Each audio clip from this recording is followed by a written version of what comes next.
ඉතින් වෙනද වගේම අදත් ලස්සන පණිවිඩයක් අරන් ආවා. එහෙනම් Life with Sia YouTube channel එකට එදා වගේම අදත් ආදරයෙන් පිළිගන්නවා.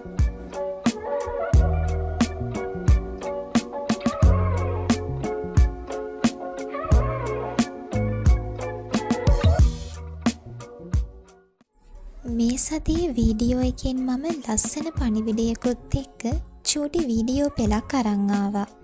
බලන් ඉන්නකෝ එහෙනම්. සිකුරාදා රෑ මට ගෙදරට අවශ්‍ය බඩු වගයක් ගන්න ඕන වෙලා තිබුණා.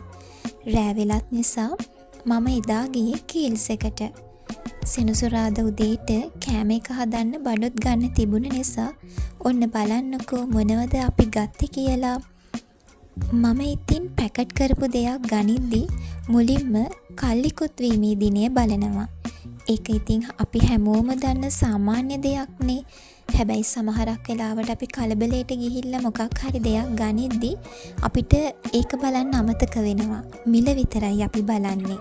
හැබැයි මිලට වඩා අපි මුලින්ම බලන්න ඕනේ expired date එක.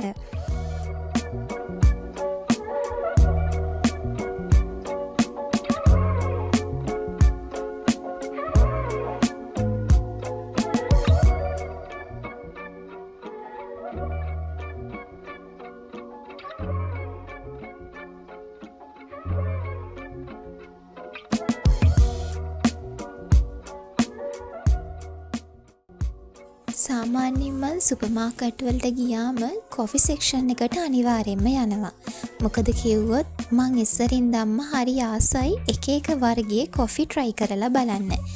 ඉතින් ඒ හින්දා අදත් මම ඉතින් කොෆි සෙක්ෂන් එකට ගිහිල්ලා බැලුවා මොනවාද අලුතින් ඇවිත් තියෙන්නේ. මම මීට කලින් බීලා නැති කොෆි වර්ග මොනවද කියලා.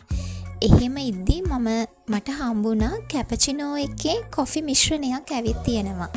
ඒක නම් මං කීල්ස් එකෙන් try කරලා නැහැ. සාමාන්‍යයෙන් මං බීලා තියෙනවා. බලමුකෝ ඒකත් රසයිද කියලා. ඔන්න ඉතින් ඔයාලට මේ වගේ ලස්සන වීඩියෝ එකක් ගන්න මට හැමදේටම උදව් කරන්නේ මගේ මහත්තයා. එයා නිසා තමයි ලස්සන වීඩියෝ එකක් මගේ ලස්සන අදහස් වලින් ඔයාලට දෙන්න පුළුවන් වෙන්නේ.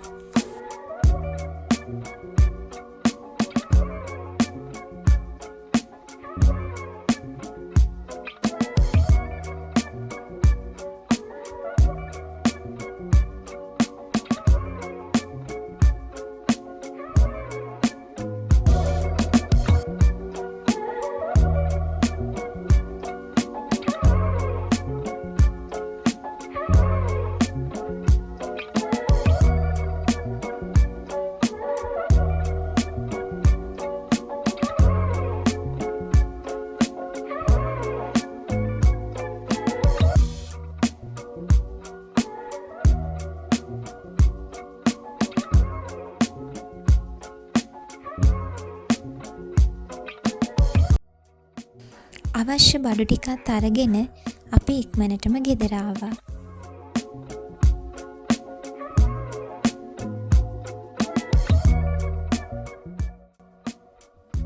ඔන්න දැන් ඉතින් අපි දෙන්නට කන්න කුරක්කන් එක් ටෝස්ටුයි ප්‍රෝටීන් ෂේක් එකයි තමා හදන්නේ.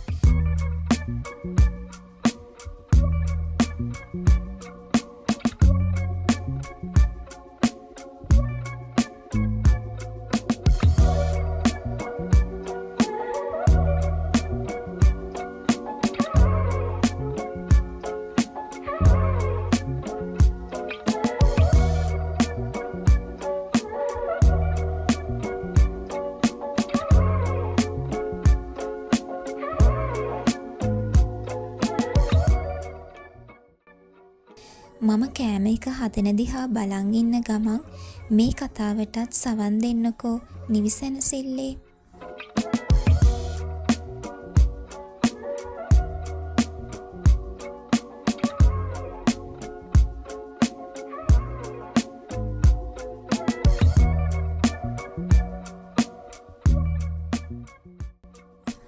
අපි හැමෝම විවිධ වූ අපසරියන් තුල ජීවත් වෙන නානා ප්‍රකාර මිනිසුන් ඇසුරු කරනවා.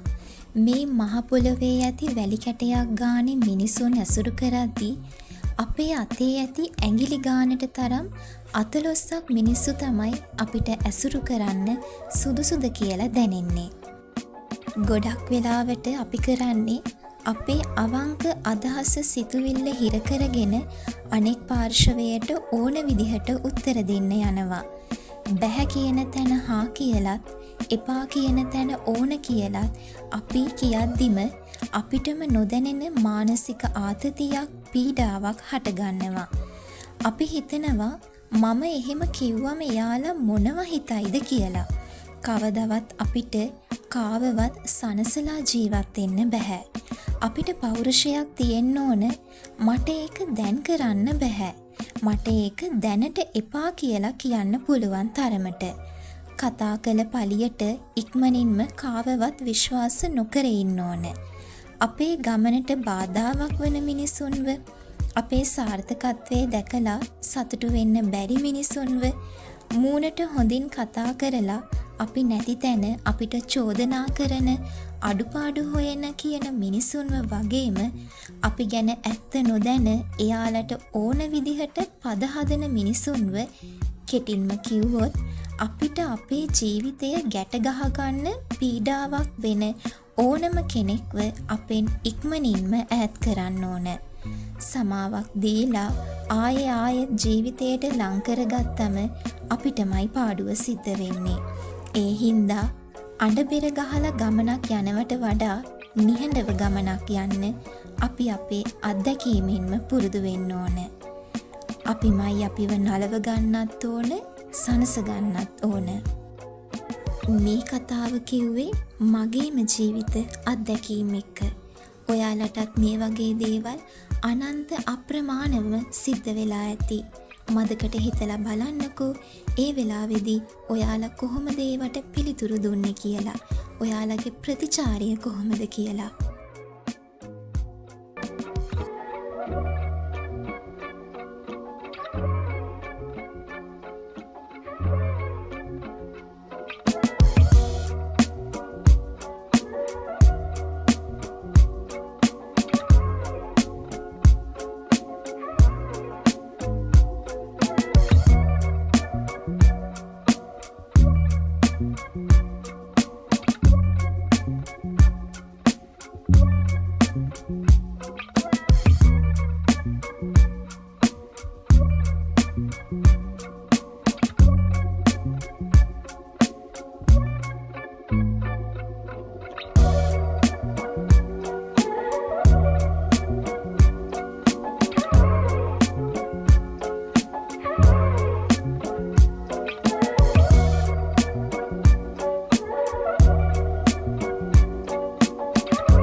ඔන්න ඉතින් කතාවෙන් කතාව ඔයාලට පේනව නේද මොනවද අද අපි රැට කෑවේ කියලා. එහෙනම් හැමදාමත් වගේ ආදරෙන් මාව බලන් ඉන්න, අහන් ඉන්න ඔයාලට ගොඩක් ස්තුතියි. මගේ කතාවෙන් පුළුවන් නම් ඔයාලට පුංචිම පුංචි හරි ජීවිතයට අවශ්‍ය හොඳ දෙයක් ලබා ගන්න ඒක තමා මම දකින මගේ හොඳම ඵලදාව. එහෙනම් අදට නවතින්නම්. පරිස්සමෙන් ආදරෙන් සුරක්ෂිතව ඉන්න. නැවතත් ලස්සන පණිවිඩයක් අරන් හැකි ඉක්මනින් ඔයාලා ගාවට එන්නම්. ස්තුතියි.